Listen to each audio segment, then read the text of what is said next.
Let's go. Come on, let's go. Excited about this. It's been a great day of tennis, believe it or not, right? You know, a lot of times you get first rounds that aren't always the best. You know, you're kind of like not really excited about the first round. Not saying I'm not crazy or that I'm really excited, but I thought it was a really good first round for this Wimbledon.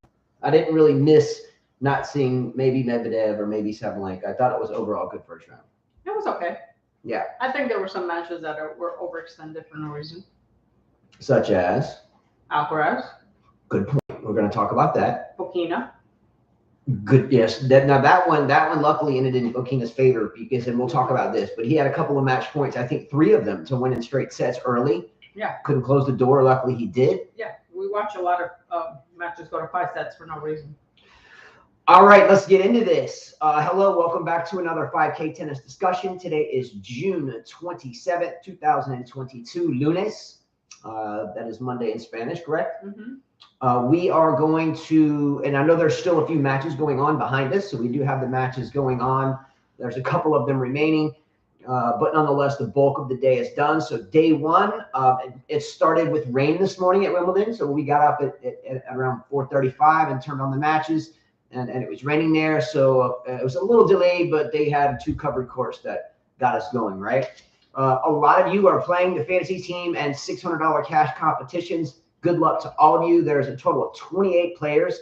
So good luck to all of you. I know a couple of you lost Haddad Maya today. I was one of them. And I know some of you lost Kanepi, and I was one of them as well. So tough loss. Yeah, tough loss. It hurt. This is Wimbledon. The major throughout the years of doing these fantasy teams that I've always done the best at. Up to this date, I checked the math. I had never lost one player on the men's or women's side ever in the first round at Wimbledon, and I lost 2 today on the women's side. I don't think anyone listened when I said do not pick anyone who won a tournament on grass. Just won a tournament or just did really well like a couple of weeks ago. Her catch being one. Haddad being another. Haddad Maya was another, yeah. Garcia almost went out. She was closed, and I was hoping for it. I was rooting for it. Caroline Garcia? Because she just won one. She just beat Andreescu. So I was rooting for it just to prove my point even better. I think Garcia plays Radacanu next. I mean, I was like, please, and Radacanu almost. And then benching, I wanted to prove my point, and she's fighting right now. I'm just saying, I usually try not to pick anyone that's just won a tournament. Beethoven won, but he should have. I mean, it's the first round. He didn't really play anyone spectacular. Anytime you play an Argentinian or Spanish person on grass, I would say about 80% of the time you'll win. Yeah. I don't consider Davidovich too Spaniard by the way he looks and by his background. Yeah, he almost coughed up a match earlier today and now has a lot of extra miles on his shoes because of it. But anyway, good luck to all of you. And by the way, Marin Cilic pulled out. He tested positive for COVID and announced that he would not partake in Wimbledon this year. He was not due to play until tomorrow. I think a lot of us thought he had a good shot at least making the final or getting close to the final, second week for sure. He pulled out. There was one viewer out there or 5K family member, Ashish O. If you watch this, I think you're in India, by the way. You selected Marin Cilic to make it to the final and then lose to Djokovic. That was for the $600. It's not your fault. We will. Gene Swart, Thomas Chi, and I. Thanks again, you two, for helping out with the scoring. Thomas Chi and Gene Swart. We will let you replace that as long as you do it ASAP. So I didn't want to take away your chance to win $600 cash US if you didn't have an opportunity to change it. So we'll give you that. I hope you watch this because you have a pretty good set of picks there. Okay. All right, it's up to you guys where we start, what match we start on. We have a lot of stuff written. When we first started doing the show, sometimes the first round actually would go on for hours, and we try to streamline that over the years. Mm-hmm. So we can start wherever you want. I do have a couple random topics, by the way. But I thought over your topics. I see they already suspended some of the matches. I guess it's getting too dark. Probably too dark. Looks like Benchik might go to a third set. She was down almost a bagel earlier, wasn't she? She was served. Juan was serving for the match. Oof. Yeah, gotta love that. Quan was up big. I think she won the first set with like 6-3, 6-4, and then was up like 4-0 in the second or 3-0 in the second. Yeah, she was serving 5. She was down 5-2, so she came back. Ooh, Yeah, Emma Raducanu, Michael Walker. Oh my God, I wrote down as I was watching her match.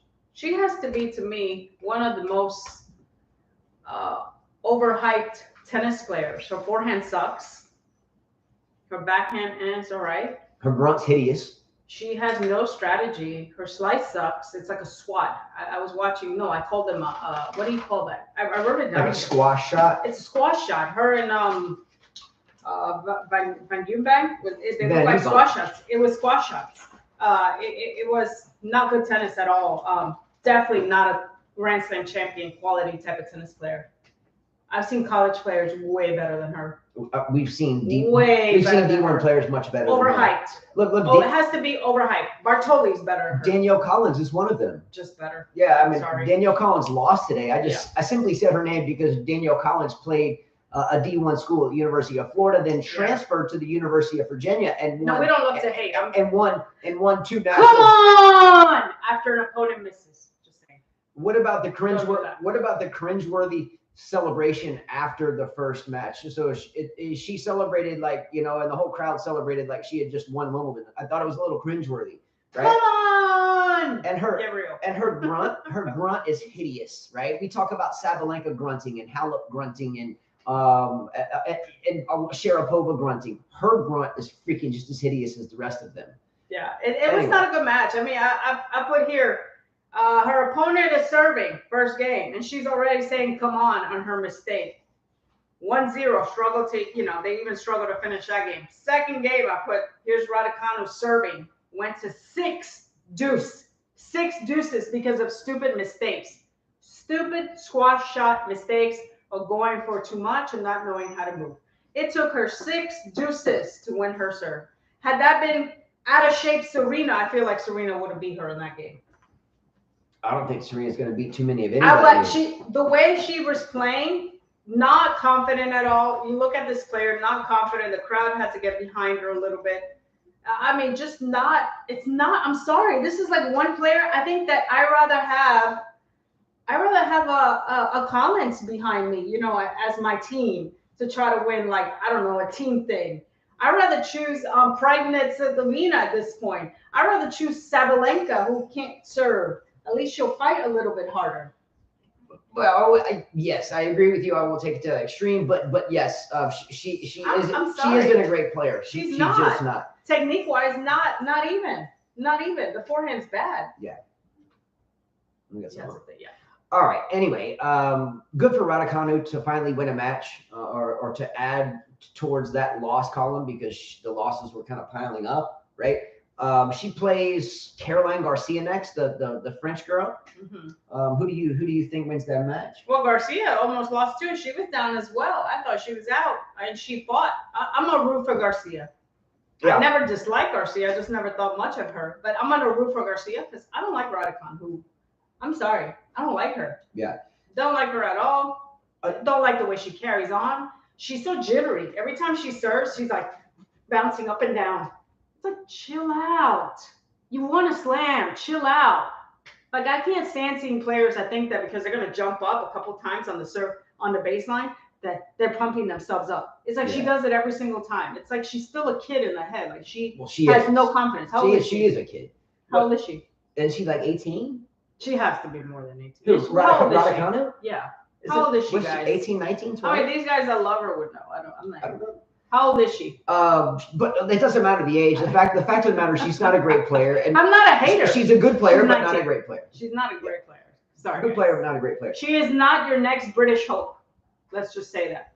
She'll never win Wimbledon. We can bet on that too, Michael Walker. Just like you bet me 500 that she win another slam. Man, we can bet on that. You're gonna owe me those 500. I've got to take a break bet with Mike Walker. I think we both watch. He's gonna owe me the 500. He usually has a pretty good bet. He's gonna owe me so be careful. All right. I think Garcia, again, I was wrong about the first round match. I thought Radacanu would lose to Van Uytvanck. Van Uytvanck had beaten her before on grass. So I was wrong there, but again, I'm going to be hopefully right the next time, and I really do think Garcia wins that match. Another player that I don't know why she's a pro. I was watching her strokes, awful strokes. And she's a veteran too. Awful strokes. Like I scratch my head. How did this girl make it? Yeah, just go ahead. She's been around. All right. This morning when we got up, the first thing that Carlos said to me, and I quote, is this. The slice is a deadly weapon to have on the grass. And she was already up doing her thing. And anyway, that's what I woke up to. Can you explain that, right?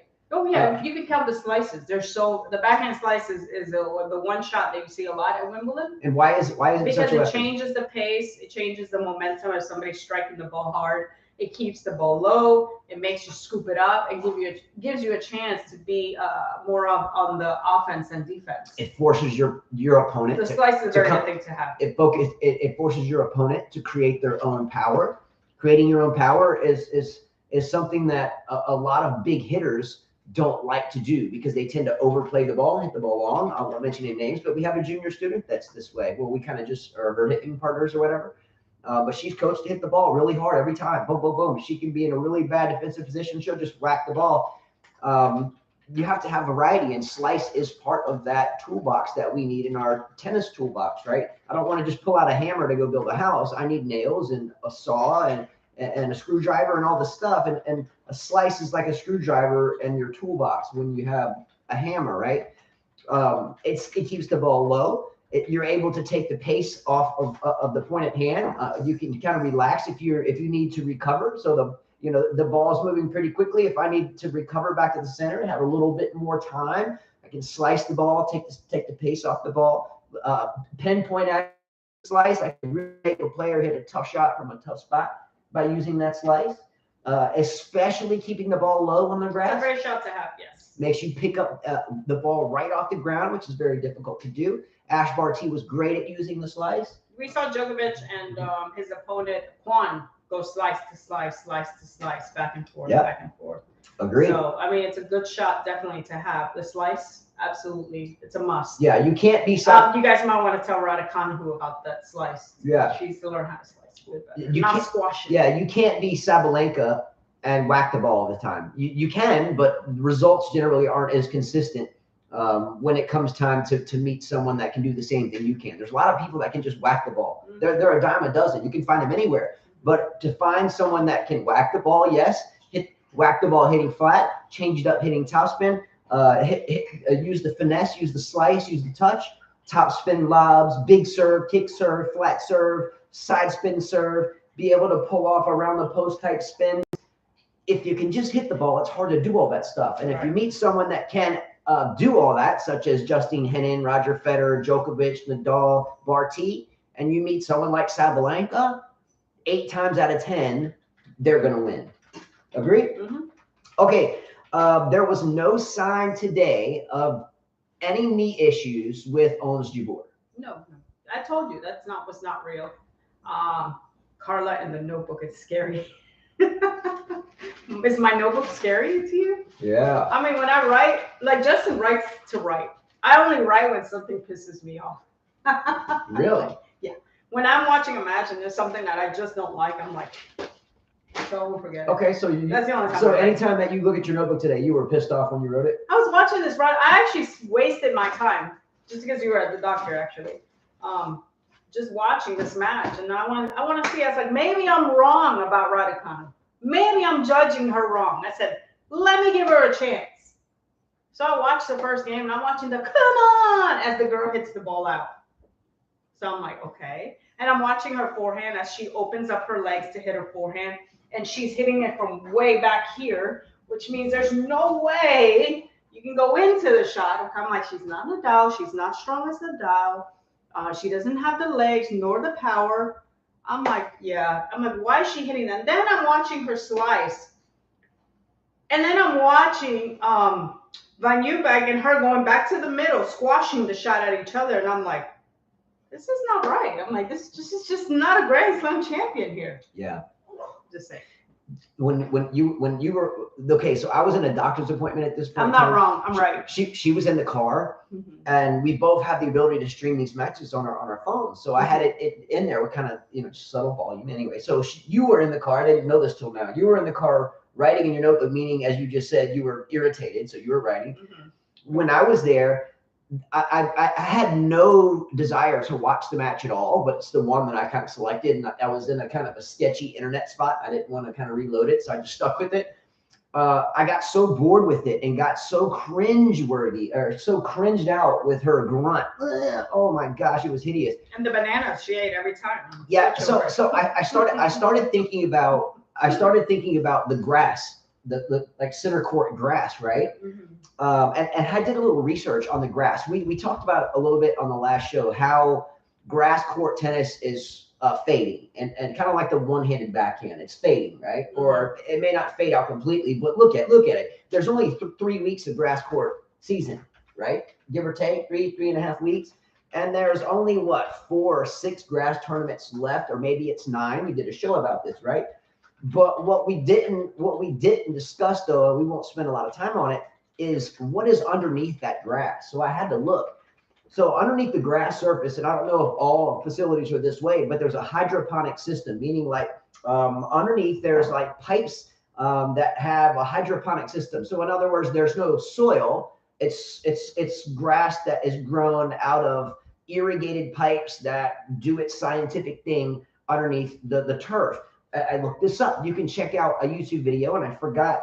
I think it might have been actually from Wimbledon where I saw this, but check out the science behind that. And when you see that, you're like, wow, yes, the world that we live in is tough. Yes, prices are going up on everything. Yes, there's a lot more people that can whack the ball, right? It's really shocking of how much goes into taking care of this facility, namely Wimbledon. And I really can assure you that's probably why we're seeing less and less grass, right? Absolutely. Crazy. It was amazing, by the way. Okay. No sign of the Jabeur injury. Yes, she still does have a little Teletubby belly. It's better than it used to be. But look, we always call out fitness when fitness is due. Not saying she's out of shape. I'm not saying she looks like Ostapenko. But there was no sign of a knee injury. She looked a little bit better, but she still has some midsection work to do. You agree or disagree? Yeah, she does. But I'm thinking that perhaps if you look at her body type, that's the way her body is. I don't think. I think for her, it would be, you know how some people have a hard time putting muscle in their body? Yeah. She's definitely one of those type of girls that would have a hard time putting muscle in their body. Agreed. She would have to completely change her diet and like really hit the gym. And I just don't think that's what she wants to do. I think she's pretty comfortable with her game. Hey guys, chill with the dog. Yeah. So the moral of the story is there's no sign of a knee injury. So maybe Carla was right in that her knee tweak walk out of Wimbledon was a way to rest because she looked pretty good. A lot of you picked Ons Jabeur to make the final. No one picked her to win, I don't think, but a lot of people picked her to meet Swiatek in the final. Did you think that she played at a level today? We watched the match. Do you think that Ons Jabeur played at a level today that would allow her to make it to the final? Well, she didn't play somebody that require her to play at a higher level. So no, by looking at her today, I don't think so. But she definitely had.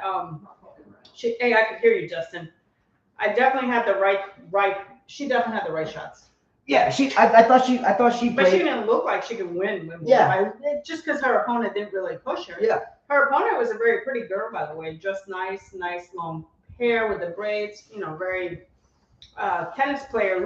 She looked like a tennis player. Never seen her before, ever. She was from Sweden.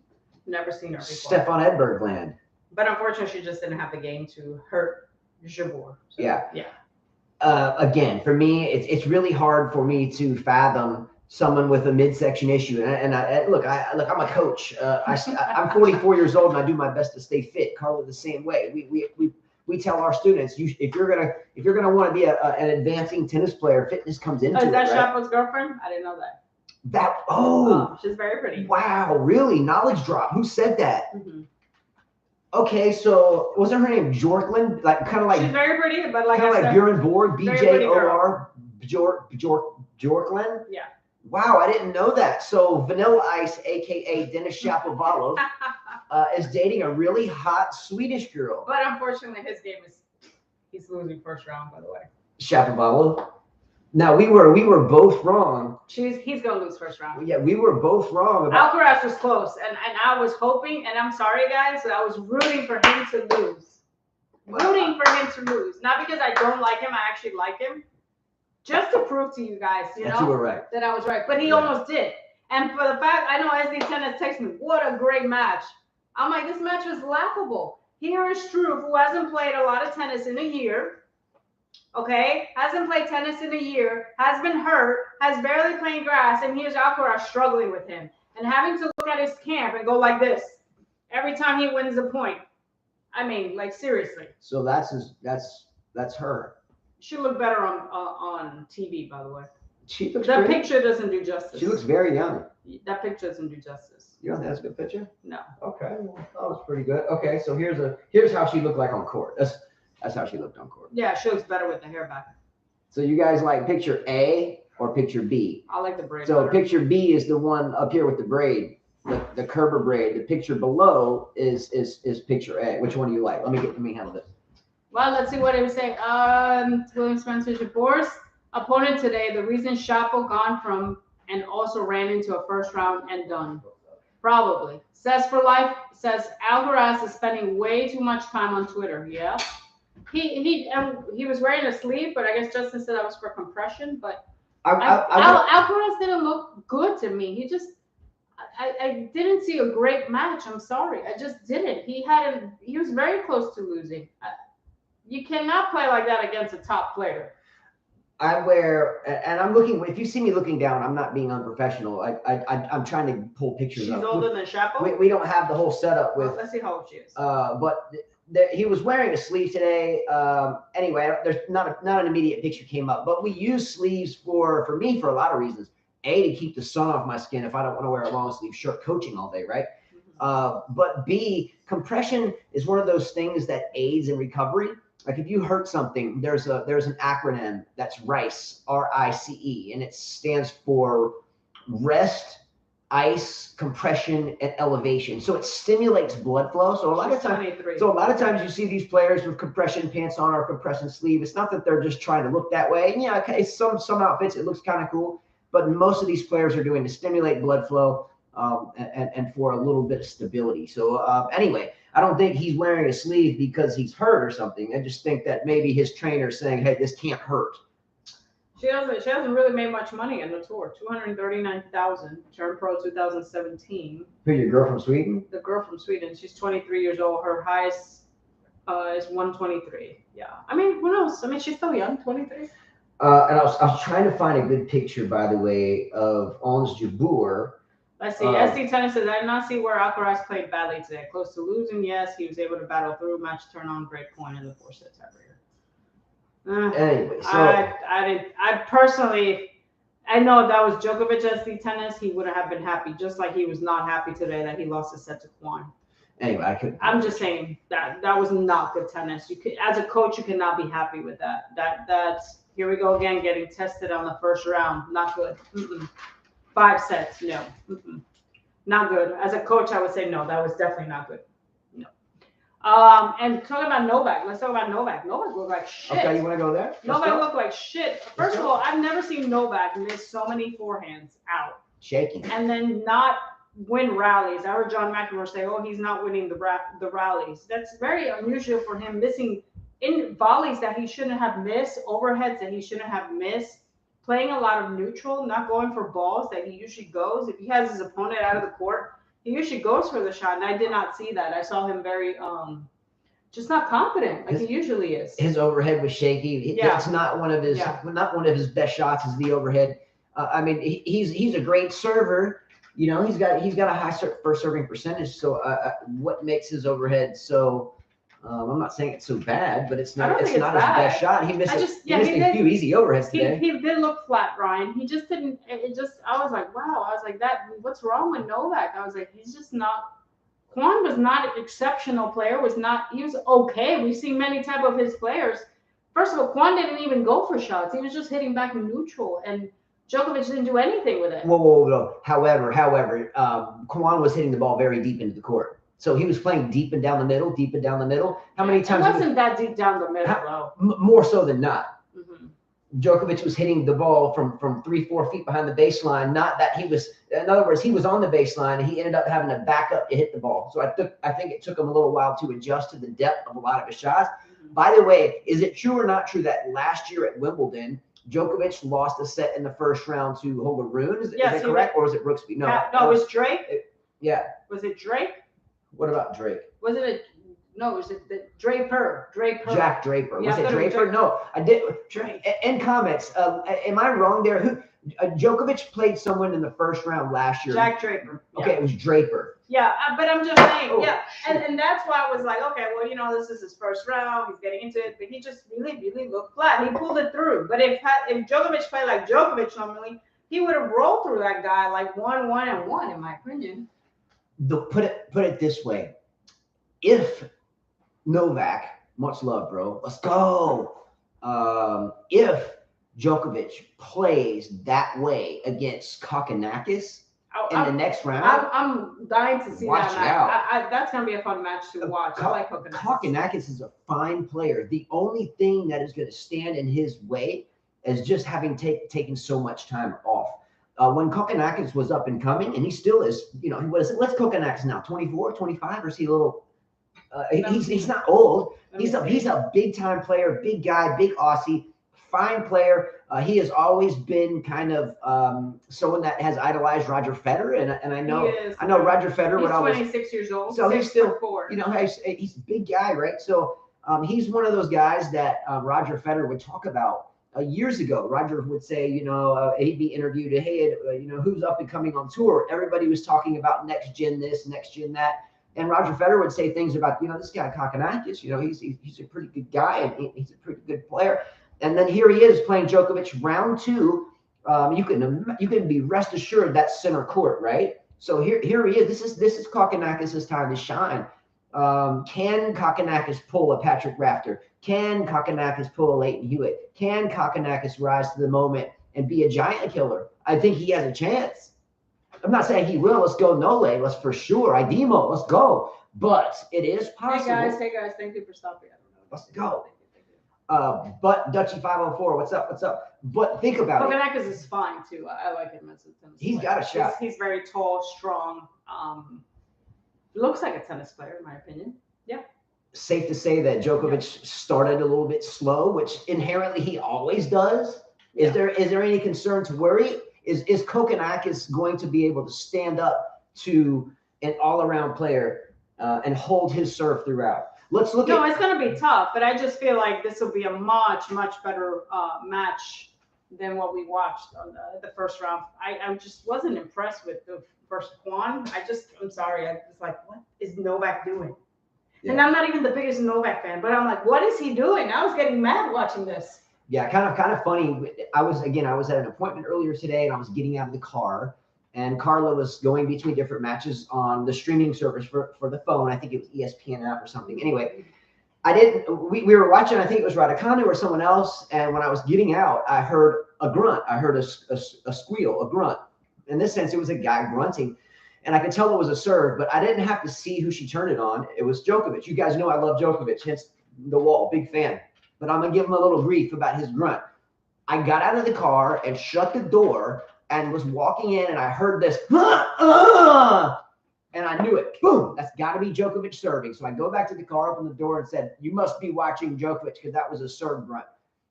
I love you, bro, but you sound like you're taking a shit on the court. Like every time I hear that, I'm like, damn, did he just take a dump on the damn court? What the hell? Radacanu, two bad grunters today. Oh, and Allison Risk, the 3 grunt off champions of this tournament so far in round 1 have been Allison. Round 1. Allison Risk. Raducanu, come on. She's going crazy. And then we have Djokovic with the shit serve. It does sound like he's taking a dump. Sounds like he's taking a dump. I do love it. I love this name. Unfucking believable. Where? Oh, I love this. We got to read his. I love that name. Okay, let's read his message though. Nope, he can't because 3rd and 4th is too crucial for winning against Novak. Kokkinakis probably leveled out. That's a great comment. Yeah, that's a great comment. Yeah, exactly. Hence what we said about Kwon today. Kwon, was they were close in the first set. I put here. I disagree with Justin. He said Kwon should be happy he won a set. Yeah, if you're a mediocre player, you're happy that you won a set. If you want to be a champion, if you want to be, I'm good. I'm good. If you want to be a champion, If you want to be a champion, you're not happy. You are not happy with one set. No. Thank you. Remember, go. Oh, I thought you said you were good. No, I'm good. Okay, so I'll go up and okay. Anyway, what I'm saying is, how can you be happy just to take one set off a player? Because the player you took a set off of is one. Would you tell your child? Majors? Would you tell your child, "I'm so happy you took a few games off that player"? Hell yes. Okay. Man, what are you telling me? Are you telling me? Fast forward 20 years from now, and you're sitting down with your grandchildren, whatever, that didn't know you as of now, and you were sitting around the campfire in the kitchen, wherever, or the Christmas tree, whatever your thing is. By the way, today is actually the midpoint to Christmas. Let's go Christmas. Anyway, but if you're sitting around that campfire and you're talking to your grandkids and you see, some, E60, that ESPN show where they do biographies of people like the Arthur Ashe one we watched. Okay. Imagine sitting around and hitting pause on that. Hold on, grandchildren. Let me tell you what grandfather here won a couple of sets off of that guy. Actually, I won one. Can you believe that? I would rather say that than turn the channel. That dude bit my ass. That's a big time accomplishment. Yeah, but this guy's young, right? If you want to be a champion, you beat him. No one remembers second place. Didn't you always say that? You're very correct about that. Every time we write these shows and we get towards no one remembers second place. Do you think we're gonna remember Kwan took a set from him? Okay, let me ask you a question, Carl. Who came in second in the last French Open?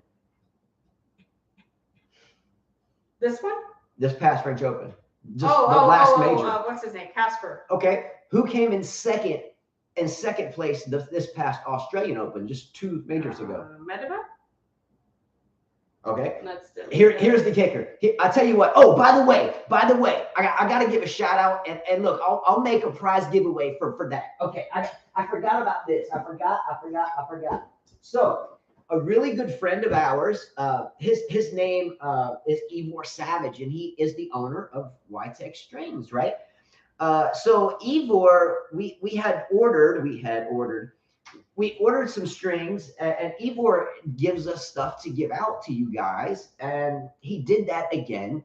So I forgot Ivor at the beginning. I'm so sorry. So I ordered a reel, like a 660 feet. So I ordered a reel of string for me because I just ran out of Quadro Twist. So this is Quadro Twist. I just ran out, so I ordered that for me. And then I got a note in here. I didn't even open this. Oh, I got vibration dampeners. Look at that. Okay, he says, I really haven't opened this. I promise you. Have I read this? I have not. All right, so he says, hi, Justin and Carla. Hope you and your beautiful family are doing very well and ready for Wimbledon. P.S. Our dampeners and grip bands came in, and we are taking pre-orders now to determine how much stock to get from our supplier. Thank you very much, Ivor. So we have 2 Wytech dampeners. We have 2 Wytech grip bands. I love these. And then he sent out, we have a tournament coming up. So Carl and I are running our 3rd tournament at the club that we teach at. And it's called SummerSlam, kind of like the WWE thing. That's where I got the idea of SummerSlam. And so we're going to give out first place trophies, prizes, etc., second place, and consolation. Mm-hmm. And we do prize bags as well. And he sent 1, 2, 3, 4, 5, 6, 7, 8, 9, 10, 11. There's a note on it. 16 Hexagon X pearl red 16 L gauge strings. So these will be going out. So here's the poll question. If you're interested in getting a set of strings wherever you are on the earth, as long as it's not super crazy postage, if any of you wants 2 sets of those Wytech strings, I'll send them to you no matter what. I'll pay for shipping, so for free totally. If you can tell me who came in second place and 1990 U.S. Open women's. 1990 U.S. Open women's. Who came in second? If you don't want the strings, then don't worry about it. But if you are a player and we play with Hexagon X, Hexagon X is great. I'll send them to you wherever. If it's one time we had something to go to Armenia or something, and the shipping was like $60, and then it was a hassle to get it there. They had to go through some weird stuff, whatever. Then no. But if it's within reason, we'll send it to you. Okay. All right. Ready to go? Yeah. All right. Djokovic started slow. Mm-hmm. He pulled it out. It's not uncommon for him to play this way. Mm-hmm. He still is the heavy favorite, in my opinion, to win the tournament. He still is the heavy favorite to get his 21st major. He must. I thought 17 won it, but maybe I could be wrong. All you got to do is Google. I thought Steffi Graf was the Oops, I did the answer. Well, That's wrong. That's right. I said who is the second place? That's wrong. That's second wrong. place. Yeah, Second place. That's wrong. That's wrong. Okay. I was right. We talked about the other day about athletes that get to a certain age. 1990, Michael Walker.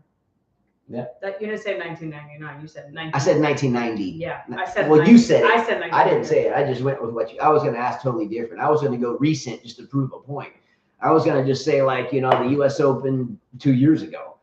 Okay. And the reason I remember that is because my dad said, "Finally, my baby won." Who? 17. Oh yeah. She was a lot of people's baby. We named one of our daughters. We have 5 kids, so our 5 children are Jonathan, Christopher, Liliana, Gabriella. We named Gabriella after Gabriella Sabatini. I have her name on my arm, and then our last one is Justin Jr. Okay. Anyway, we talked about the other day about athletes that tend to get to a certain age and they keep playing for the love of the game, and because they don't know too much outside of that, or for whatever reason, maybe they have to pay the bills. And then it begins to inch in on their kind of legacy, their reputation, right? We talked about certain athletes like Michael Jordan that came back and played with the Washington Wizards at the end of the day, and it was like, I think Jordan at one point in time was like dribbling down the floor and missed an easy dunk as he got older, and people gave him hell for that. Muhammad Ali fought Burbick, and just it really was just it was awful to watch. Anyway, Brett Favre, one of the NFL quarterbacks that kept playing and threw so many interceptions, it kind of started hurting his reputation. We talked about Serena Williams. Oh, sorry. We talked about Serena Williams being potentially one of these type athletes at this point right now, where you might just want to retire and kind of save grace. Another one of those players today that I saw that I think you could put into this category, Fernando Verdasco, as well as Stanislav Wawrinka. I think the both of them. Mm-hmm. I'm not saying quit, do what you got to do, but I think the more that Verdasco plays, the more it's like, okay, what is your real goal here? You're super wealthy. You're set for life. You don't have to worry anything. Look, Carla and I used to follow 3 or 4 Spaniards when we were young. David Ferrer, Nicolas Almagro, Fernando Verdasco, Feliciano Lopez, and Juan Carlos Ferrero. Mm-hmm. Right? We followed all of them. And from the time they were very young and until still now, what they're doing as tournament directors and what they're doing after tennis and what their coaching seminars look like. So we're very active with players before, now, and after. My question to you, Carl, is would you agree? Do you think it's time for Fernando Verdasco to finally he loves the game. I'm not saying quit anything. We never quit whatever we do. We always finish. But is it time for him to finish and maybe not use the word quit? Well, I think you today you were telling me about an article of you saw players that came back and and I guess they were messing up their legacy or whatever. I don't think we have the right to tell any player, hey, you should retire. Maybe they're playing, like you said, for the love of the game. I mean, I feel like there are a lot of players that I personally, if I was in their situation, I probably would stop playing.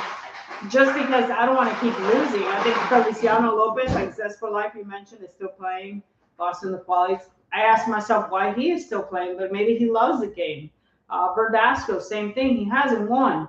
Wawrinka lost today to Janko Sinner. I mean, there's quite a few players. Venus Williams, why would she come back? I asked myself.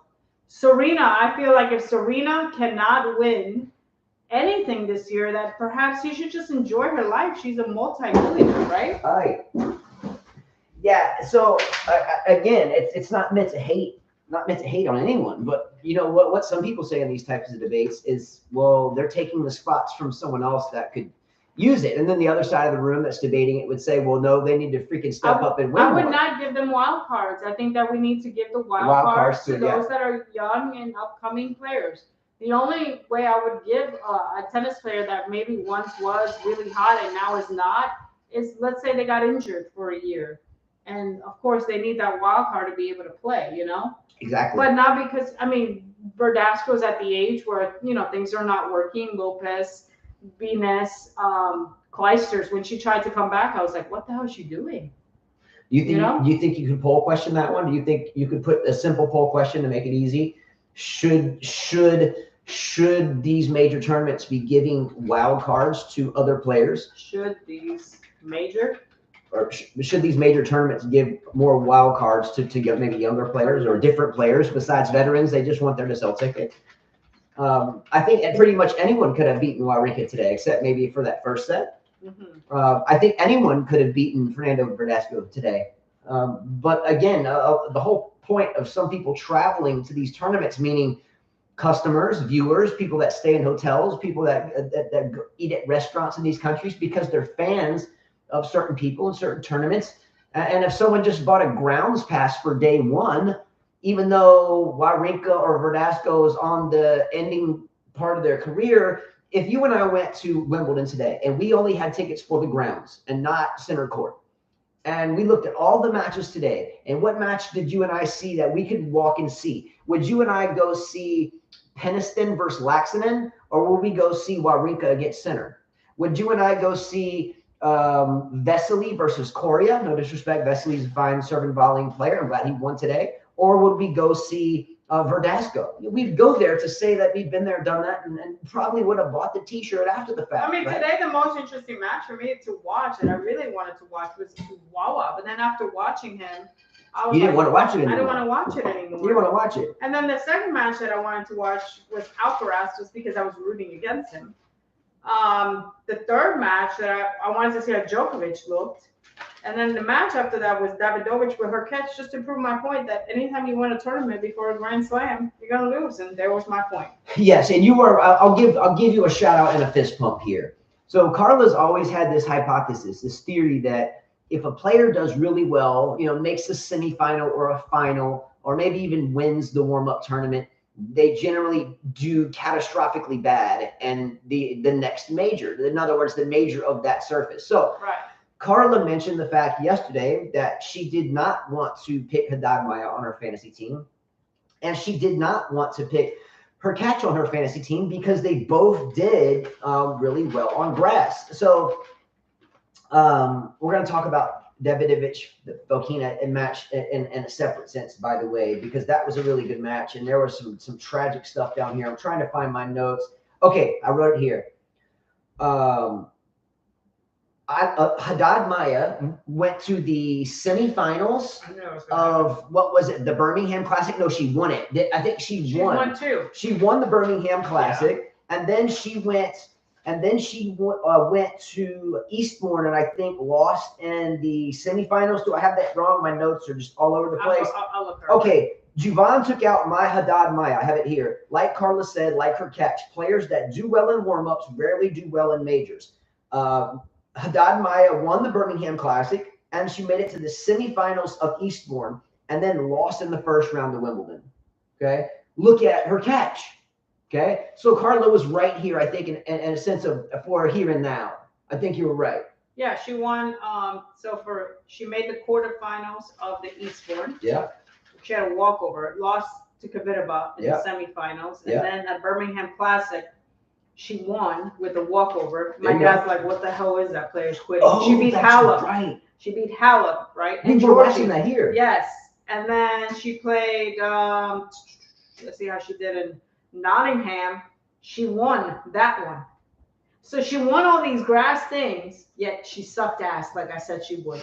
Because you never heard about her. So why the hell would you jump on that bandwagon? Right. Just like her catch. I said the guy is freaking boring, has no personality. Just because he played Federer last year and did well doesn't mean that he was going to do, or was it the year before? Last year, right? I have to respect Ella Noir's comment here. Love you. She wrote actually something about Ali. She says, watching an older Ali against younger boxers, painful as a fan. You didn't want Ali to get hurt. Yeah, again, if you're a boxing fan, you'll know what she's talking about. The latter part of his career with current boxing regulations, rules, guidelines, concussion protocols and stuff, he would have never been in the ring. And really hence why he's no longer with us. A fine gentleman he was. I have an Ali quote on my wall, 2 of them. So this Ali quote, service to others is the rent you pay for your room here on earth, Muhammad Ali. And then we have another one over here from Muhammad Ali with the boxing gloves up there. Says, don't count the days, make the days count, right? Anyway, good boxing comment there. Love boxing. Footwork and tennis. Footwork and tennis. Yeah, removed. You can block him. Report. If you do that, it says that. Oh, okay, don't do that. Well, here. Yeah, here we go. Yeah, report. There we go. Thank you. Oh, shit. Okay. All right, Gene, moderate that, bro. He's not here. Oh, damn, we have to moderate this for ourselves. Adam, moderator. Can someone moderate this stuff out here? I can do that. Go ahead. I got it. Okay, yeah, let's get it off there. That's awful. It'll keep spamming you. Put user in timeout. I already did. Okay, sorry about that. We just looked at the comments and there's some spamming. I'd stop messing with it. I already did. You can add it. You can make Mike Walker or someone. You have to go into something right now. Okay, sorry about that. We just noticed that some stuff on the right, but pay no mind. Stay positive because everyone you meet is fighting a tough battle. Be kind because everyone you meet is. I just had a couple people as moderators. Okay, there you go. You guys are in. Okay, let's talk real quickly about the Casper Ruud and Ramos Vignolas match. A really good match, I felt like. But Carla, this morning, we were trying to pinpoint what match we were going to watch, right? Mm-hmm. And Carla said this, and I quote, I wrote this. This was like 6 o'clock this morning. Carla says, hey, let's watch the guy who couldn't close out Carlos Alcaraz. Do you guys know who I'm talking about? I had to think. I was like, what? Let's watch the guy who didn't close out Carlos Alcaraz. I know the match Alcaraz was looking to get out of. Just saying. And his name was what? Vignolas? Ramos Vignolas. By the way, that's funny, William Spencer. He says Gene's still holding Tom down in the basement. That's right. We did hear from Tom. He's finishing school. He's out there, but Gene has really been working hard, and he's in South Africa, and the conversion rate is really favorable for him. And I know his mother is yes, he's not living with mama. I know, but I know his mother's a good lady and has raised him and his brother, him and his brother. And in other words, I'm going to make sure that Gene. Did someone mention me? Yes, I had some idiot spamming. Yeah, we're just talking about you, girl. I had some moderators. Yeah, we had this whole. He heard you. His ears were buzzing. Yeah, there's like ringing. Something. It's like some. I don't know. Naked. Yeah, it's not good. Etc. But I think I've removed it already. And we were just saying that you've been working really hard, and that you have. And no one can empathize really except people that are the few of us that have had to handwrite all this stuff. And he's been going back and forth with people for like 3 days, making sure their teams are right. Definitely going to take care of you. You'll be happy. Make sure you help your mom out a little bit too. We'll leave the surprise for later. Let's talk about this Chilik. Chilik pulls out. COVID. He could have played. COVID. he could have played though. He just chose not to. So what does that tell you? No, they test him. But there's no rule against it. You can't play if you have COVID, Justin. So I thought now though there's so many vaccinations that no, you can't play. You still have to quarantine. Well, it doesn't work that way here now. No, yes it does. If you have COVID, you can't be around people. I just went in the doctor's office today and no one had a mask on, no one did anything. Yeah, but they don't have and that's COVID. A doctor's office. They didn't have COVID. But how do they know? Good question. That's what I'm saying. It's no pro or good question. Pro or nay there. Yeah, but you can't play if you have COVID. You'd be lying. I mean, you would be lying. No, man, that's kind of weird. But I think Chilich has taken a lot of time in the game. He said he tested. Yeah. Chilich has taken a lot of time away from the game because of injury. He's had a long career. He's had a good season. I think he'd rather be 100% for the hard court season in the U.S. Open than risk more whatever he's going through on 3 weeks of grass. I disagree. He won the U.S. How could he have a better chance? He made a final at Wimbledon. But he didn't win it. He had. How can he have? Carla, I think Chilik is just as good at hardcore as he is on grass. How can he have a better chance of winning Wimbledon when he won the U.S. Open? I got dumber with that. Long time ago, baby. Long time ago. Don't you guys think that Chilik had a better chance this year of winning Wimbledon than the U.S. Open? How long ago was it that he won the U.S. Open? Within the past 10 years, 8 years, 5 years. What year did Chilik win Wimbledon? Thank you. Jose C. Chilik had a good chance with how weak the Wimbledon field is. Thank you. All right, you better be glad you stepped up to play for her. Man, the problem with you is that you think you. But he won it. He won it. So what? So what? But he is equally as good as he is on grass. Chilik is better on grass. But he won the U.S. Open. Oh my God! If he's so much better on grass, then why hadn't he won it? So is Tim better on hardcore because he won the U.S. Open than on clay? I guess so. No, he just got Oh, lucky. TM just won because of the throat hat. He just got lucky. No, Justin. So Bartoli was a beast on grass. She won Wimbledon. That doesn't mean jack shit. What does it mean then? Explain to me. Explain to me how winning a major doesn't mean jack shit. Isn't that the real reason why we play the game? Sometimes the draws come out right, opportunities come out right. You weren't supposed to win, but you won. Look, there's an old saying. Hold on. There's an old saying that there's two ways of arguing with the woman, and neither one works. Neither one works. All these guys says his record at Wimbledon is better than most players other than the Big Four. Thank you. Okay, well, he hadn't won it. But his chances at his age right now were better on grass than on hard court. Shoulda, coulda, woulda. The knees pound more. That's an assumption. The knees pound more. That's an assumption. That's an assumption. Okay, you just don't like the fact that a woman knows more than you about tennis, and whatever. Are you serious? I'm serious. You're just a woman, and nothing ever works. You guys are freaking weird. I'm a mother. You are. You're a gnarly human being. I'll be like Serena. I'm a mother. Okay, back to the Ramos Vignolas match. Carla has created a spectrum of nicknames over the years on this show. She created another one with Ramos Vignolas. Now let's talk about a few of those nicknames. We have Puppy Hater, which is Sasha Zverev, because he kicked Lendl out of his camp because he kept bringing his puppy to practice, so he's a puppy hater. We got Iron Man Fusovic that got demolished by Bublik today. I knew he would. Okay, yes, you did call that. Yeah. He's busy doing something else. Give me another one. We have so many. What about Thor, which is Karen Khachanov. The beautiful beer. Benoit, the beautiful beer player. He's not the beautiful beer. I thought it was Fognini who lost it. Oh, and Fognini, the beautiful beard, and Benoit Pierre is the high collar. Is the fly collar dude. And by the way, I heard that Benoit Pierre, when going through airport security, when they have him check bags and stuff, I hear he has a sandwich in his beard, so they won't think to pat him down there, and he whips that. Potty mouth? No, I didn't get to watch it.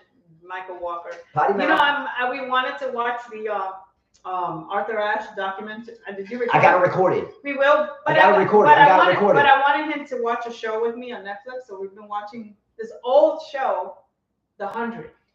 Now, can we please, before some people think that we're tennis junkies or something, Carla and I are on the court for 60, 70, 80 hours a week sometimes. We never sit down and watch television, ever. Anyway, we decided to, as we fall asleep at night, to turn on Netflix because we pay for it. Otherwise, it's a waste of money. Still probably is. And we watched this show called The 100. I thought it was pretty good. It was interesting. It was pretty good. So we started it. We fell asleep halfway through, I think, the second one or something. But no, 4. We watched 4. Was it 4? Mm-hmm. There's an old saying. I could have kept watching more. There's an old saying. If you throw a pebble in a bucket, eventually the bucket will fill up and then ultimately overflow. Mm-hmm. So we'll keep throwing a few minutes of watching into a bucket and let it overflow, right? That goes for anything in life. Reading a book, messing with a woman, just go slow, go easy, one step at a time, and you still get this nightmare. What is this? I have Amazon Prime. Yes, I do, Michael. What is that? Why? What is that? I think he recorded the show, but I have Amazon Prime. Okay, so Carla's nickname list has now grown, and I'll tell you this nickname. Here's how we're going to come up with this. So we're going to come up with this as a group. It's too long to remember all the time to make it worth saying all the time. So when it comes to Ramos Vignolas, if he is, quote, let's watch the guy who couldn't close out Alcaraz. If you get all that and make an acronym out of it, in other words, every letter is indicative of one of these words, you would come out with L for let's, W for watch, T for the, G for guy, who, W, C for close, O for out, and A, Alcaraz. So LWTGWECOA. Come up with a word for that. I'll send you a set of Y-Tech strings if it's reasonable and you play. But don't make me waste the money on postage and a set of strings. You're going to throw them in your closet and not use them. And I like to get reviews of those strings, by the way. Some people we've sent string to over the year. Casper is one of them, a.k.a. Dedsville, the GOAT of the fantasy team on this channel. He's won like 4 majors. 3? Ballin'. He uses them and then will give us feedback. Like, I love the strings. I thought they played really well. Blah, blah, blah. Anyway. But let's come up with that name. I came up with, in those letters, you can make Cole, C-O-A-L. So Cole is in there. And then you have a W-T-G-W-E. So it could be like Colentui. Could be like Coco Vandaway. So you can pronounce it Coltagway. Anyway, maybe it's not worth the trouble. And we'll just keep calling him damn Ramos Vignolas. problematic in of itself. All right, next thing. Her catch and Davidovich Fokina. Really good match. Shoulda, coulda, woulda. I think it was a really good match. I thought it was great. The reason why I say that is because if you have 3 match points and you can't close the match out and you have to go to 5 sets, it can't be that really good. He had those 3 match points in the third set. On his serve. On his racket. Come on now. 40-15. Her catch looked flat too. Flat shoelace. Oh yeah. Don't watch it for children. Okay. Don't watch it with children. She said I should. Michael August, I should watch The Boys on Amazon Prime. Okay. Like it. Anyways, Fokina had that match. He just made that match a lot longer than what it should have been. And again, her catch is boring. The white suited him for sure. Davidovich Fokina has a very workable little section. His biggest threat, in my opinion, and some of you say, well, no, he won't win his next match, and I understand that as well. But his third round opponent should be on paper Tommy Paul. Am I right? Is that the same section? Someone gave you a review on the White Tech strings. What was that piece? I tried the White Tech quadro twist you sent me a while back. I liked it. Great spin, but didn't feel as much control or touch, which led me to stay with Hyper G. Okay. Hyper G's a good okay. string. Yeah. No. Okay. I've played with Hyper G. I love it. It's a wonderful Solenko string. Love it. I love the color too. Quadro twist. I don't know if I mentioned this. Quadro twist is really lively. So if in other words, it has a lot of power to it. If you tighten up the quadro twist by say 10%, so if you string it 50, go to 55. If you string it, in other words, go up 10%, you'll find that touch and that feel and that control comes back in. I thought I might have written that on the card I sent to you. Maybe not. I usually tell everybody that. Tennis Warehouse did a string review on it with the RSI, Racket Sports Industry. Jonathan Wolf was the lead of all of us play testers, and you can check out that video on YouTube now. You can YTEX Quadro Twist. It ranked number two behind Natural Gut. So check that out for sure. Do you have a pen right there? It fell. Oh, let me grab it. All right. So anyway, great comment. Where did it fall to? All right.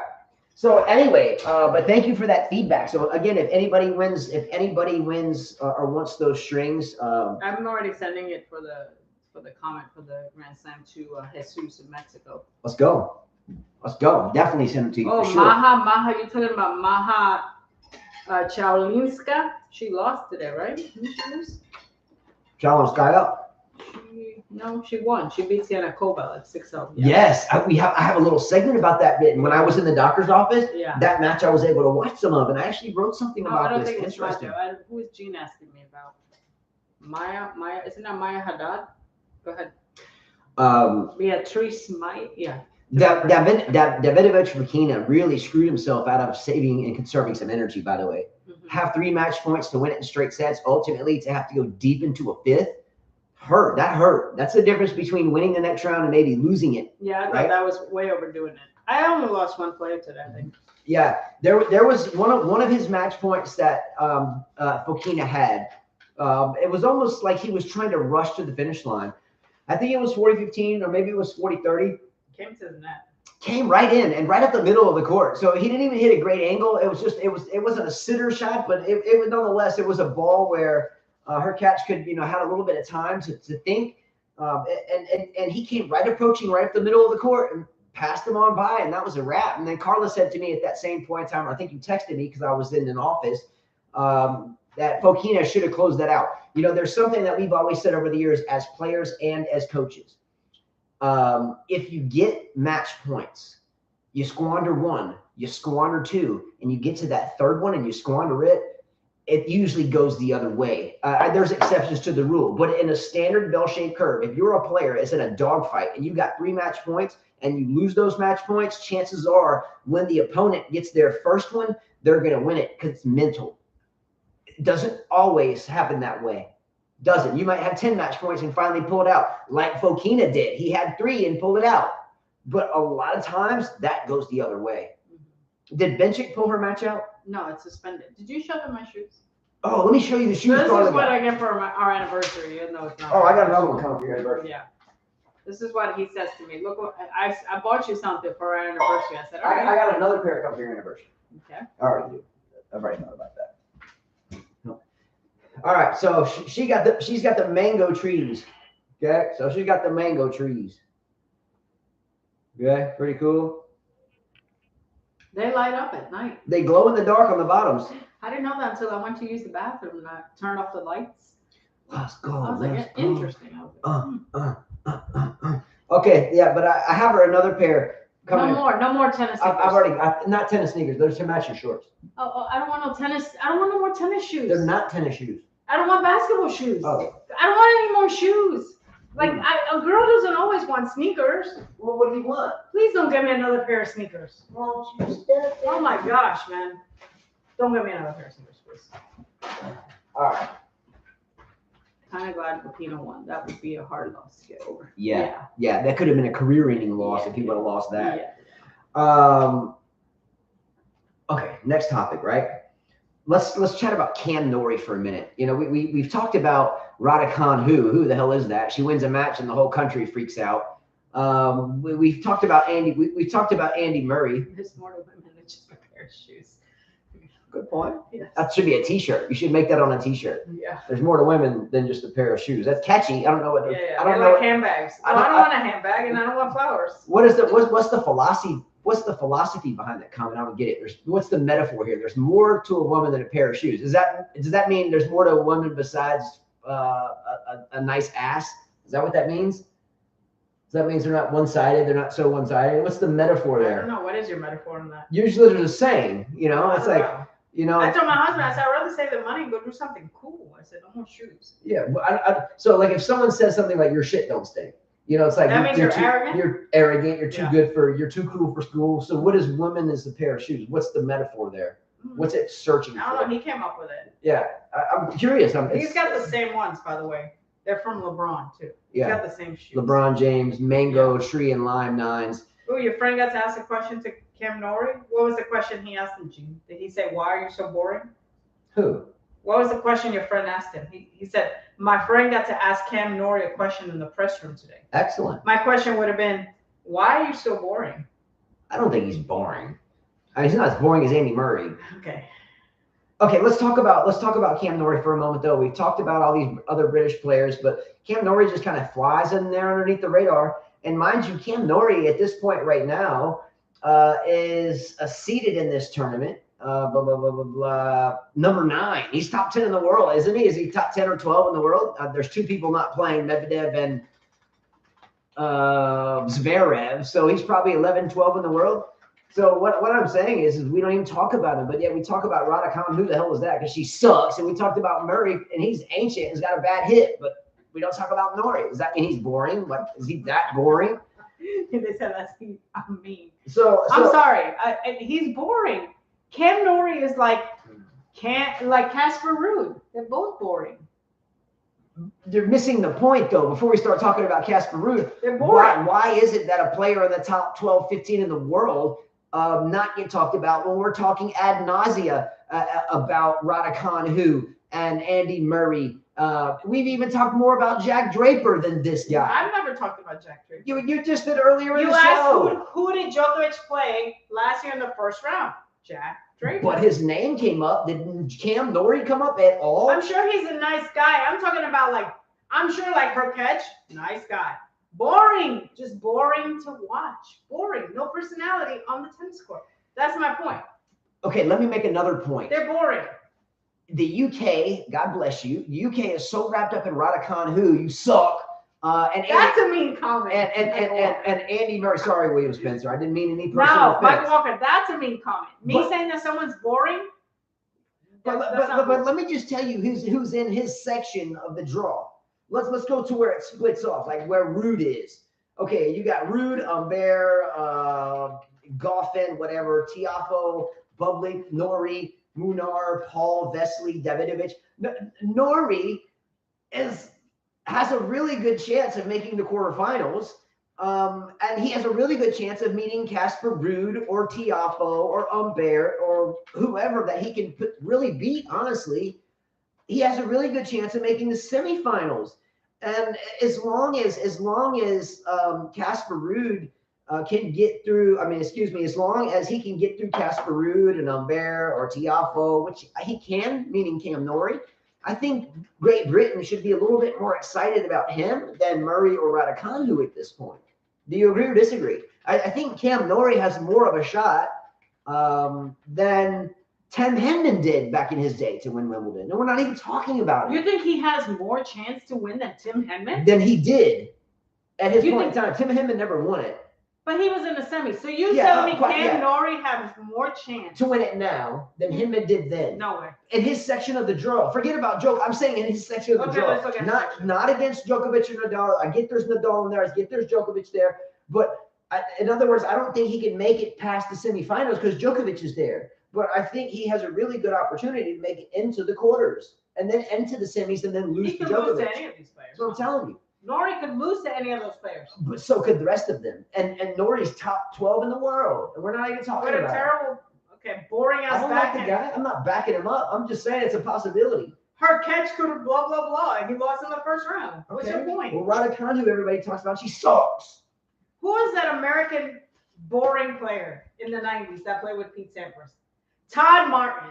There's another boring ass player. You didn't think Jim Courier was boring? No. Why? Because he had a mouth on him. Well, let me just tell you, guys. He had that funky grip and the ugly ass game style, so it wasn't boring. Plus, he decided to jump into the river. He wasn't boring. Let me tell you what. Oh, anyway, don't forget about Cam Norrie. Do I think he's going to win the tournament? No. But he's got just as good of a chance as Murray or Radacanu given the circumstances. Just saying. He deserves it at least. Willis Francis and Norrie, the fake Brit version of Elise Mertens. Nothing really wrong with them, but would rather watch dried up paint. Right? And watch it play. Listen to them speak. Thank you. That's my point. Nothing personal against them. They're just boring. Okay, for a second, let's talk about a Polish player. A young Polish player, 20 years old. You mentioned her earlier, and I told you I wrote a little bit about her. And I hope I pronounced this correctly, but Chuwalinska. Mm-hmm. She beat Siniakova with a bagel, a 6-0 in there, 7-5, tight second set. But to throw in a bagel against a veteran like Siniakova, either something was going on with her, in other words, she started slow like Djokovic, or maybe this girl's pretty good. So I did a little research on her. 20-year-old Polish player. Let's go. I wonder if she has any. I like Polish players. Does she have any affiliation with Radwanska? Maybe. Mm-hmm. I don't know, but there's quite a few Polish players. Her catch is Polish. She's just boring. She's boring. I think we did find out. Boring. I think we did find out that Radwanska does have some affiliation with her catch. In other words, they've trained at some of the same places and they check each other's games out. Blah blah blah blah. Okay. She is ranked number 172 in the world. She came through quali. She won 3 qualifying matches. She ended up in the main draw. She takes out Siniakova 6-0 in the first set, wins the second 7-5. She has never made the main draw of a major until now. Congratulations. Good job for her. Let's go. However, she has played every one of the junior majors. Okay. Jean said she took a break from tennis last year. Sometimes taking a break is good. Okay. We have students that sometimes will come and we'll work them out. They'll work them out. We'll work them out. We'll work them out. We'll work them out. The parents are pushing them, let them work you out. And finally they get a little burnout. And then all of a sudden they go on like a 2-week vacation, 1 week to camp and 1 week to another camp, not tennis, just like something totally different, camping or something, or the beach, whatever. And they come back and they play better than they ever had before. Sometimes that little bit of time off is important, right? Look, I've been so injury infested in the past 10 years. If I can only play at a high level like once a month. So if I take like 2 weeks off, hit a couple of balls for a couple of days, that one day I can play at a high level, and then I limp again, and then the cycle starts over. Mm-hmm. Okay, anyway, she's played in all of the junior majors, all of them.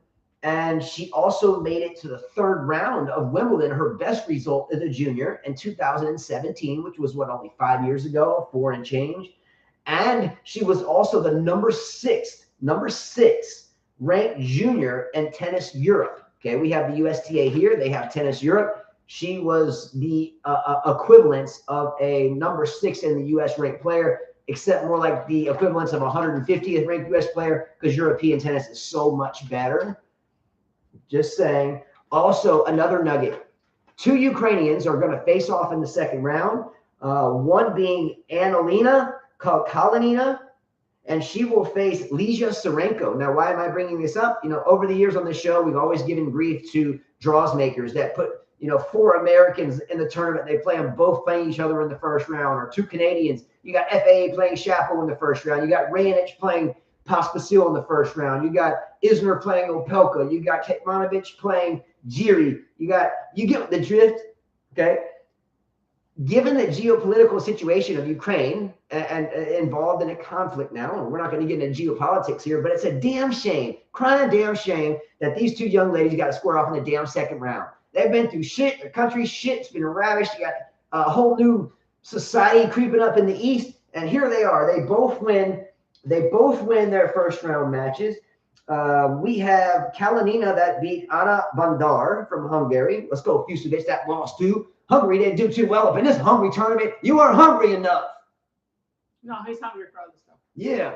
Hungary wasn't hungry. Better get hungry, Hungary. What you talking about, Willis? He's enjoying his fineness right now. Come on, Willis. Gotta get hungrier than that.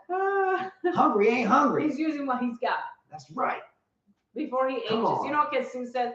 So when Radacanu wins Wimbledon by 2030, what will you guys do? I'm like, 50? I'll be 50. That's all right. We'll still be here. I'm like, 8 years from now, I'll be 51. Yeah. Holy shit. We'll still be here. Let's go. 51.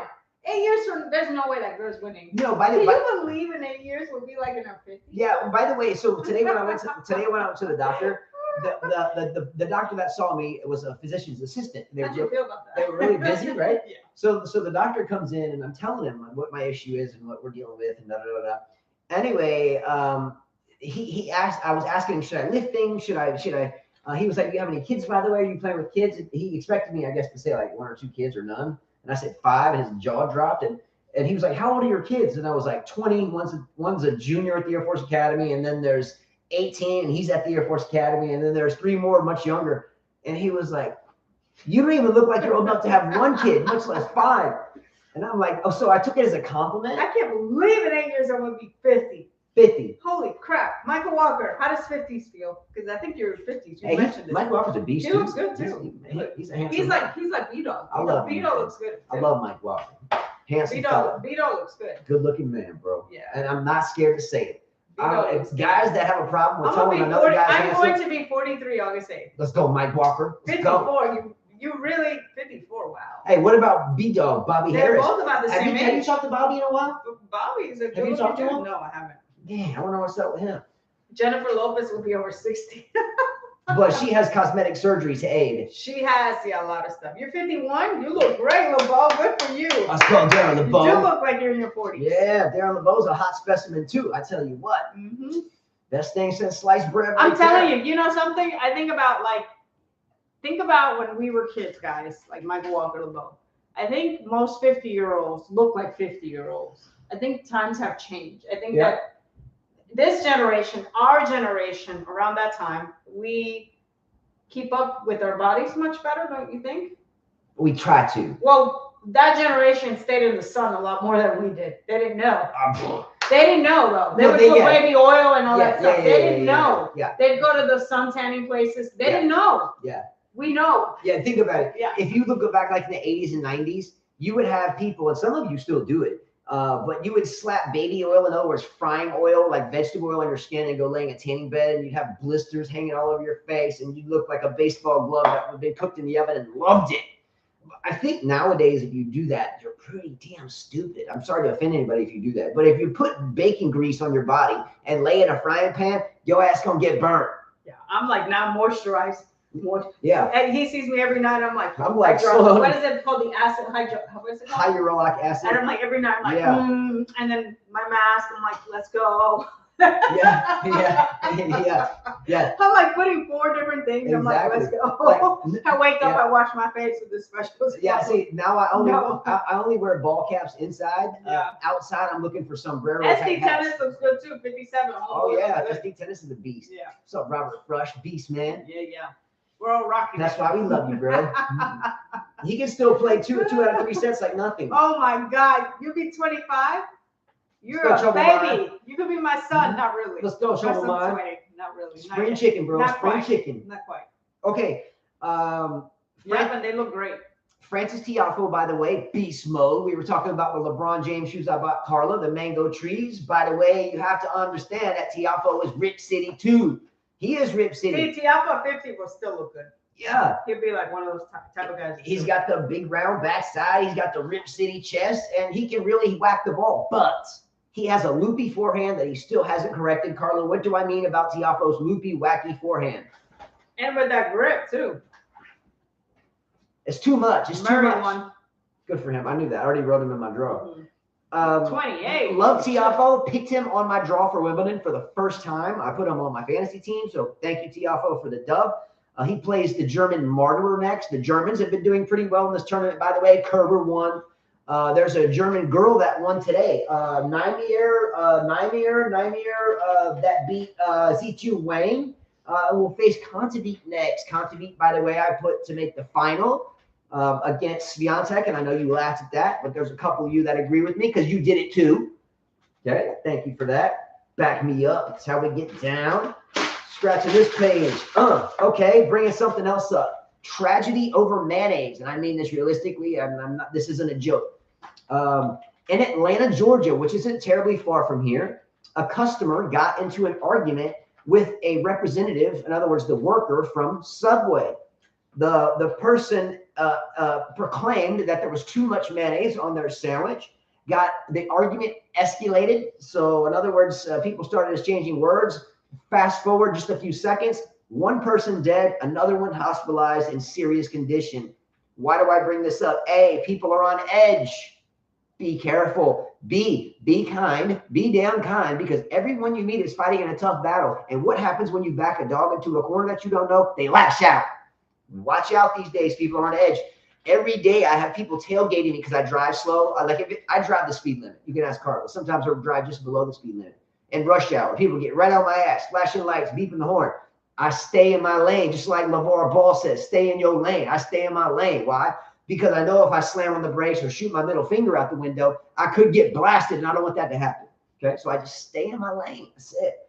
Another example of gun violence.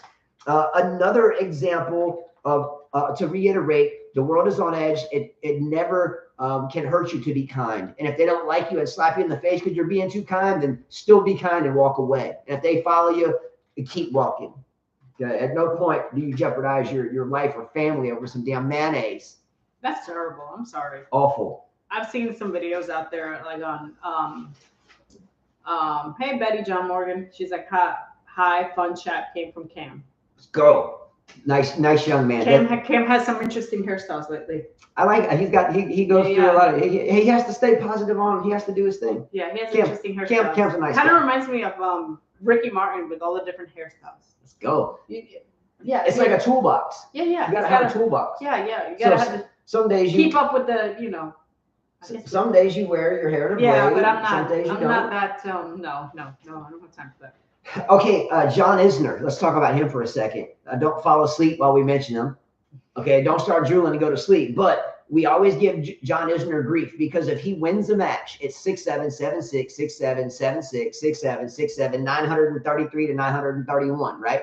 But if John Isner loses a match, it's generally 2 out of 10 times the same score as that going the other way. But normally it's like 3-6, 4-6, 4-6. He gets broken. If John Isner doesn't serve well, samely with the likes of Opelka and many other serve bots, they don't win. So yesterday we mentioned that Isner had a first round match and it would be a difficult one.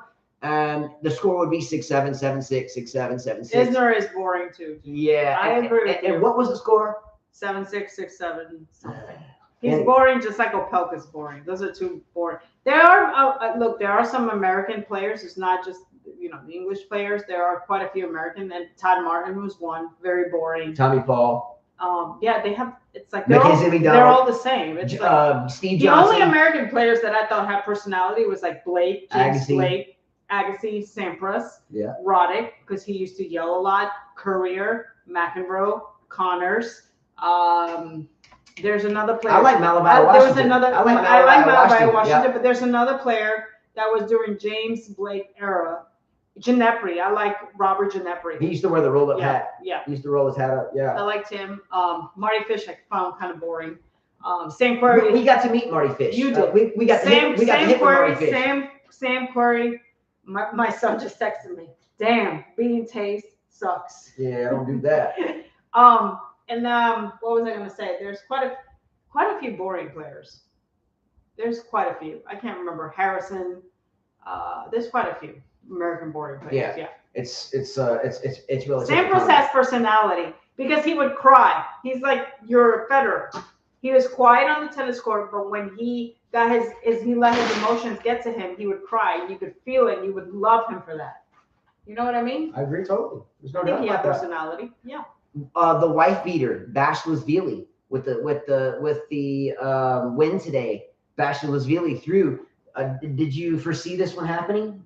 I think we both picked Basilashvili in our draw, right? Rosal was up too. Yeah. Rosal, by the way, it was a giant killer in his time. Lucas Rosal at one point in time beat Rafa Nadal. What was it? Second, third round, maybe first round, Wimbledon, maybe a decade ago. Mm-hmm. Nice question there. Anyway, but John Isner, back to him, falling asleep just talking about him. But John Isner plays Andy Murray next. Oh my gosh, I'm gonna watch it. All right, but it's gonna be pretty boring. 6-7, 6-7, 6-7, 6-4, 6-7, 6-7, blah blah blah blah. So you can actually not watch the match, but know the score and just know one of them is gonna win.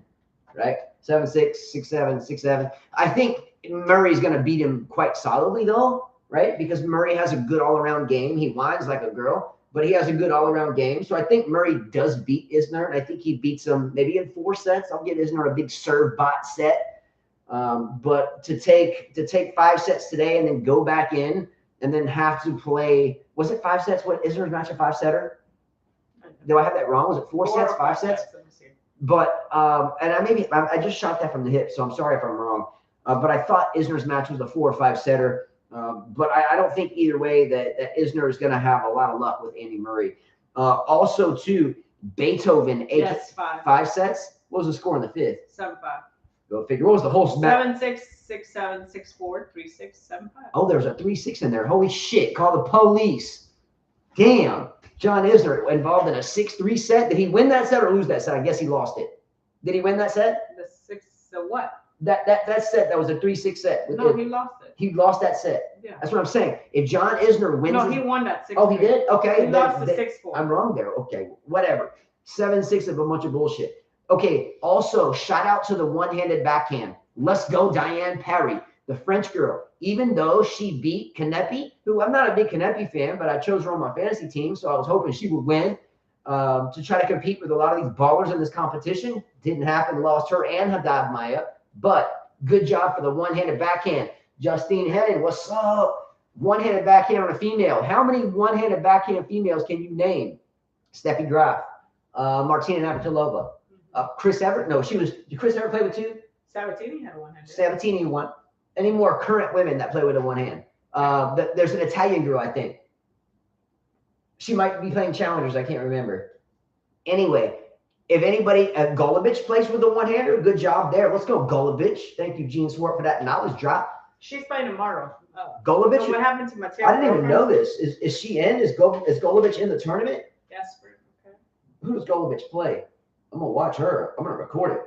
Golubic. I won't waste your time here, but let me know who Golubic plays. Did she win or lose today? Do you see Golubic in the draw?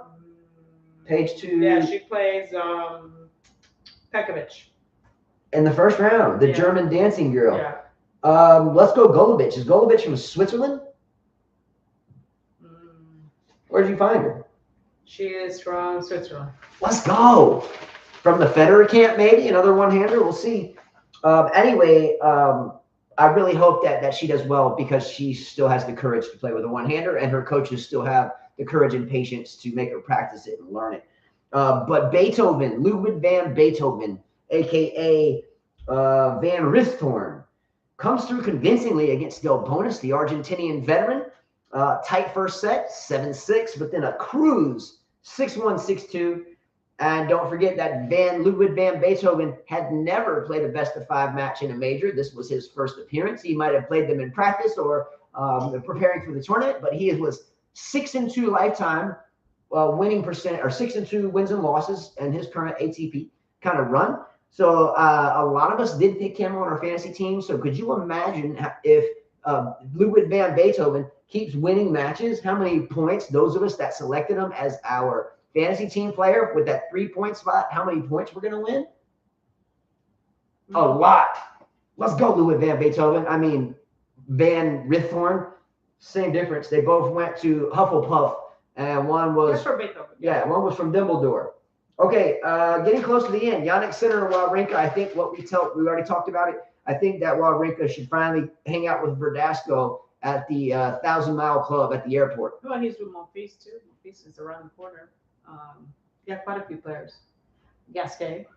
A couple things about Andy Murray before we shut the door on him for this one. Andy Murray right now looks okay. Yeah. Andy Murray, though, his entire career, two of his big issues have been this. A, his attitude. Okay, if Andy Murray's attitude is okay, he can play okay. But when he starts screaming and looking up at his mommy and giving his coaches eat shit and die looks, that's when it gets rocky. My question number one to you, Carl, is can Andy Murray keep a mental capacity about him for the rest of this tournament? And if so, can he go very far? I think with Lendo will kind of calm him down. So Okay. yes, I think so. Yes. I think so. Another thing that Andy Murray must hope and pray for is serving very well. And I know this is without saying in men's tennis you want to serve well, but Andy Murray has sometimes had the weakest link compared to a lot of the other men. Some of them rank outside of the top 20, 25 in the world, even farther. He'll have to capitalize well, especially if he were to play, say, Novak. He's going to have to play or serve very well to penetrate Djokovic's defense. Secondly, can his hit last long enough? That's the thing. He's a defensive player. He's a grinder. He's boring enough to watch. He retrieves a lot of balls. Every rally that Murray gets in, you can assume, and assumptions are generally wrong, but you can assume that he's going to have 20, 15, 20, 22, 24 shot rallies almost every time. The question is can his hip hold up? Because ultimately, that's why his hip ended there in the first place. Because The shorter of that the game matches, style. the shorter the matches for him, the better. But do you think Murray is capable of shortening the matches and still being effective and not missing the ball a lot? He plays defensively. You can't. With Isner, he just needs to hit about 4 balls, 5. Yeah. And win. You know me very well. You know my game very well. If I try to shorten up the points, what happens? I lose badly because I miss. Yeah. I have to be able to move. I have to stay fit. I can't hurt. I have to be able to be patient. And that's the thing. Murray is patient. If he tries to rush it and shorten the points, it doesn't. It's not to his advantage, right? Gene said, fun fact. Delbonis is 0-16 now in grass in his whole career. Wow, never won. That is a fun fact. Fact of the day, comment of the day. Delbonis is 0-16 lifetime on grass in his whole career. Yeah. That's deep. Comment of the day, Gene Swart. Last thing we have for today is interesting second round matchups that have already locked into place. Isner Murray. Really couldn't care less about watching it. I'm interested in seeing the score. We will watch it so we can analyze it, whatever. But I can go ahead and tell you it's going to be 6-7, 6-7, 4-6, 6-7, blah, blah. Or Murray will just beat the brakes off of him like 6-3, 6-2, 6-0. Well, what's up with this thing? What thing? Like, Gene's been blocking him. I've been blocking him. Afterwards, you can just put him in. Yeah, you can remove him. You don't ever have to see it again. I don't know why you already clicked that. I did that. Okay, anyway. We have removed All right, well, let's just don't ruin it messing with this idiot. Anyway, it's probably a spam bot. Cleveland Anyway. Browns record 0-16. Okay, next one, Garcia and Radacanu. I'm going to take Garcia there. I don't think. Yes, we already talked about Yeah, I'm going to take Garcia there. Kalinina against Serenko. I'm interested in watching that. 2 Ukrainians. Djokovic and Kokkinakis is the biggest one for me. Djokovic will win that. He'll win it, but don't be surprised if Kokkinakis wins like a first set or a second set, and then he'll, like someone said earlier, that he won't be able to do that forever. Right. Louis Van Beethoven, aka Van Richthofen, playing Opelka. If that happens, he was still playing when we started the show, so it's suspended. Either way, I think he was going to play like Tarminer or something. Anyway, it doesn't matter. I'm just curious to see how. Yeah, the matches were suspended. Only the ones playing under the roof are playing. Yeah, and again, this is only half of the draws on either side, but also Vesely, the serve and volleying player, playing Davidovich Fokina. So instead of their names, you got Vesely, who's a serve and volleyer, and you have Davidovich Fokina, who is more of a clay court specialist that's now in the second round. Buster retired? Oh, yeah, no, I didn't talk about that. Why did he retire? I didn't even pay much attention. All right, that's it. That's it. Acabado. See ya. Back to work tomorrow. Yeah, we will see you tomorrow. So we will do a show tomorrow. We teach all day tomorrow, so I'll try to write some in between. The last one is Robert. Yeah, I have to take it kind of easy. You want me to take Robert? I'll take him. We'll see. We'll just see what happens. Okay. Anyway, we don't need to get personal. No, but Robert's on there. Okay. Yeah, but still. How are we getting personal? Because you're talking about why I can't do something. I didn't say you can't. There's a medical reason why I can't do a lot I for never the next even, couple but days. I never said so that please, yeah, leave that. But I never even said it. Go Okay, back. that's still time of the month. Is that what you're going to bring up? I never even said. That's not cool. Did I say that it was medical reason? I said it would make no other sense. My 4 o'clock canceled. Anyway, Are you serious? we'll see how that goes. But there's a reason why I may not be able to do too much for the next 5 days. And if something happens, then I'll be out for a couple months. Yes. So anyway, I hope she gives me that grace because if not, I I'm want lose my him. mind. I want him to rewind to see where I said that, and I'm gonna prove it on the show. She's always got to prove something. But Whatever, I never doesn't even said matter. that. Okay. Anyway, you just said you would take Robert. In other words, I Yeah, can't I stop and start. Okay, let's do this 4 later. Okay, take care. See you later. I'm in for a nice 4 night. p.m. or 4:30? I don't know. Can we do the show? No. SC Tennis was telling me it's time for a lesson. Okay, we can do that personally. He was just sending me a message. I know. We'll do that in a text message. All right. Not here. Okay. All right. Bye, guys. See you tomorrow.